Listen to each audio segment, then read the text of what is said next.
உலக புவி தினத்தை முன்னிட்டு கோவை கருமத்தம்பட்டி பகுதியில் ஜெஸ்ஸி மிஸ் கோச்சிங் அகாடமி மற்றும் ஹரி மருத்துவமனை சார்பாக விழிப்புணர்வு நிகழ்ச்சி மற்றும் நீர்மூர் பந்தல் துவங்கப்பட்டது. புவியின் சுற்றுச்சூழல் மாசடைவதை தடுக்கும் நோக்கோடு அனைத்து நாடுகளிலும் உலக புவி தினம் கடைபிடிக்கப்படுகிறது.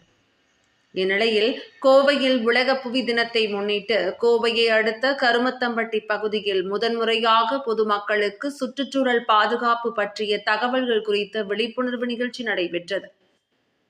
ஜெஸ்ஸி மிஸ் கோச்சிங் அகாடமி எனும் JMC அகாடமி மற்றும் ஹரி கண் மற்றும் பொது மருத்துவமனை ஆகியோர் இணைந்து நடத்திய இதில் புவி தினத்தை முன்னிட்டு மரக்கன்று நடும் நிகழ்வுகள், சுத்தம் செய்யும் நடவடிக்கைகள், மறுசுழற்சி போன்ற செயல்கள் குறித்து பொதுமக்களுக்கு விழிப்புணர்வு ஏற்படுத்தப்பட்டது.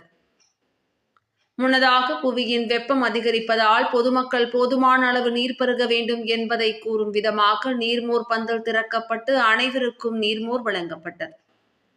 தொடர்ந்து கருமத்தம்பட்டி பகுதியில் விரைவில் துவங்கப்பட உள்ள JMC அகாடமி குறித்து மாணவ மாணவிகள் மற்றும் பெற்றோர்களிடையே எடுத்துக் கூறப்பட்டது. நிகழ்ச்சியில் JMC அகாடமி இயக்குநர்கள் Victor George, Jacintha Leema Rose, Hari மருத்துவமனையின் நிர்வாக இயக்குநர் Kavitha Baskaran, Holy Rosary Matric பள்ளியின் முதல்வர் வர்கீஸ் ராஜு உள்பட பலர் கலந்து கொண்டனர்.